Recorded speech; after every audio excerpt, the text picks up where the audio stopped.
کسی زمانے میں یہ ٹیکسٹائل ہب ہوا کرتا تھا, ٹیکسٹائل کا بحران آیا تو حیدرآباد سے انڈسٹری ختم ہو گئی. یہ حکومت کو احساس ہونا چاہیے کہ جس ہم جب ایک کاروبار بند کرتے ہیں تو اپنے ہی روزی پر لات مار رہے ہیں.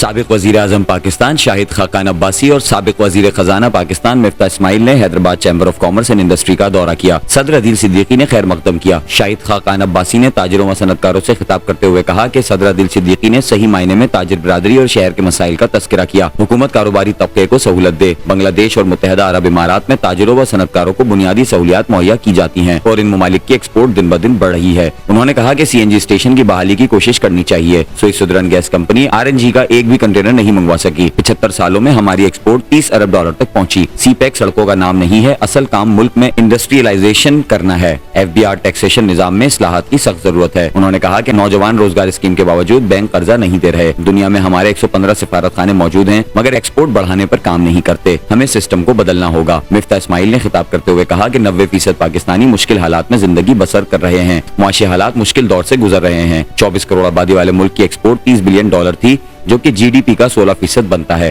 اور اب کم ہو کر 9% تک پہنچ گئی ہے. انہوں نے مزید کہا کہ انڈسٹریل پروڈکشن, اسکل ڈیولپمنٹ اور تعلیم پر بالکل بھی توجہ نہیں دی گئی. پچھلے ادوار میں بجلی کی پیداوار 12,000 میگا واٹ سے بڑھا کر 25,000 میگا واٹ تک لے کر گئے مگر صنعتی پیداوار اور برآمدات میں اضافے کے لیے ٹھوس اقدامات نہیں کیے گئے. انہوں نے کہا کہ کشکول لے کر دوست ممالک کے پاس جا رہے ہیں مگر دنیا میں کوئی پیسہ دینے کو تیار نہیں. IMF سے جلد معاہدہ ہو جائے گا.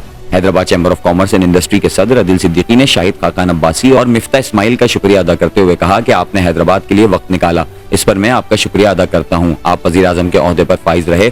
ملک کے حالات آپ کے سامنے ہیں. اپنے دور میں قطر سے سستی LNG کا معاہدہ بھی کیا, دوبارہ ایسا معاہدہ نہیں ہوا. انہوں نے مزید کہا کہ پچھلے ادوار میں حیدرآباد ٹیکسٹائل ہب ہوا کرتا تھا. Motor cycle assembling, glass bangle اور 100 سے زائد دال ملز کام کر رہی ہیں. انہوں نے کہا کہ انڈسٹری بدحالی کا شکار ہے. پاکستان $1 بلین دالوں کی امپورٹ پر خرچ کر رہا ہے.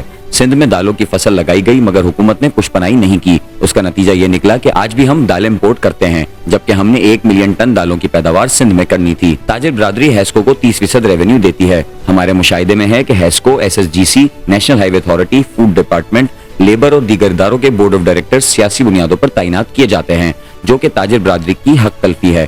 انہوں نے مزید کہا کہ non technical board of directors کی وجہ سے صنعت و تجارت کے فروغ میں مشکلات کا سامنا ہے جو کہ معاشی نقصان کی صورت میں عوام کے سامنے ہے. صدر عدیل صدیقی نے سابق وزیر اعظم سے کہا کہ میرے حیدرآباد کو یاد رکھیں.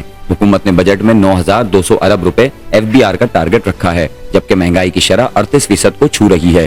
7,000 ارب روپے بجٹ خسارہ ہے جو کہ انتہائی تشویشناک ہے. حیدرآباد کی تاجر برادری قومی خزانے میں 50 ارب روپے سالانہ اور صوبائی خزانے میں 5 ارب روپے جمع کرواتی ہے. حیدرآباد کے انفراسٹرکچر کے لیے 1.7 بلین روپے دیے جا رہے ہیں جو کہ انتہائی کم ہے جبکہ اندرون سندھ سے 1 لاکھ نفوس پر مشتمل آبادی نقل مکانی کر کے حیدرآباد آ رہی ہے. اس موقع پر حیدرآباد چیمبر کے سرپرست اقبال حسین بیگ نے بھی خطاب کیا. سینئر نائب صدر نجم الدین قریشی نے مہمانان کا شکریہ ادا کیا. اجلاس میں سرپرست اقبال حسین بیگ, سینئر نائب صدر نجم الدین قریشی سمیت پہلاج رائے, مرزا حسن مسعود بیگ, علی لجپال, سلیم خان, اکبر دورانی, شفقت اللہ میمن, نواب الدین قریشی, احسن ناگڑ, محمد مدنی, فرمان بیگ, نجم ابڑو, جمیل قائم خانی, علادین قائم خانی, جہامن داس, ملک محمد ہاشم, راشد قریشی, حماد دورانی, مقصود چوہان, دانش خان, احتشام انصاری, یاور قریشی, عابد شیخ, کامران راجپوت, علی رضا آرائیں و دیگر بھی موجود تھے.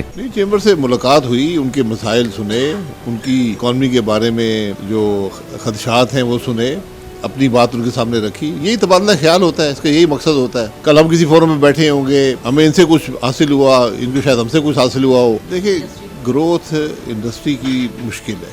جو آپ کے حالات ہیں اس وقت, آپ کو مینیج کرنا ہے. آپ کے کرنٹ اکاؤنٹ ڈیفیسٹس ہیں, آپ کے فزیکل ڈیفیسٹس ہیں, دونوں کو آپ نے مینیج کرنا ہے. یہ جو آپ کے کرنٹ اکاؤنٹ ڈیفیسٹ اسپیشلی جو ہوتا ہے, یہ گروتھ کا فینومینا ہے. جب ہمارے گورنمنٹ میں گروتھ 6.8 پہ گئی تو کرنٹ اکاؤنٹ ڈیفیسٹ شروع ہو گئے. وہ اس کو اب ایکسپورٹ سے ہی مینیج کر سکتے ہیں. ایکسپورٹ ہم وہ کر نہیں سکے جس کی ضرورت تھی. شاہد خاقان عباسی صاحب فارمر پرائم منسٹر ہیں اور فائنانس منسٹر تھے سابقہ مفتاح اسماعیل صاحب. ان دونوں کو ہم نے ایک تو ویلکم کیا حیدرآباد چیمبر میں. حیدرآباد کی بزنس کمیونٹی سے بات کری انہوں نے, بیشتر ایشوز ان کے سامنے رکھے, ان کو بتایا کہ جی حیدرآباد کی حالات کیا ہو چکے ہیں, انڈسٹری کے کیا حالات ہیں, اور سب کو پتہ ہے کہ اس ٹائم کے اوپر شاہد خاقان عباسی صاحب اور مفتاح اسماعیل صاحب ایک ناراض اراکین میں سے ہیں. اور مجھے امید ہے, کبھی امید ہے, کیونکہ مجھے اتنا پتہ ہے کہ دونوں ہی جو لوگ ہیں انہوں نے ڈیلیور کیا تھا اپنی سابقہ دور حکومت میں, اور آنے والے وقت کے اندر بھی وہ پاکستان کے لیے ایک اچھا کردار ادا کرنے جائیں گے.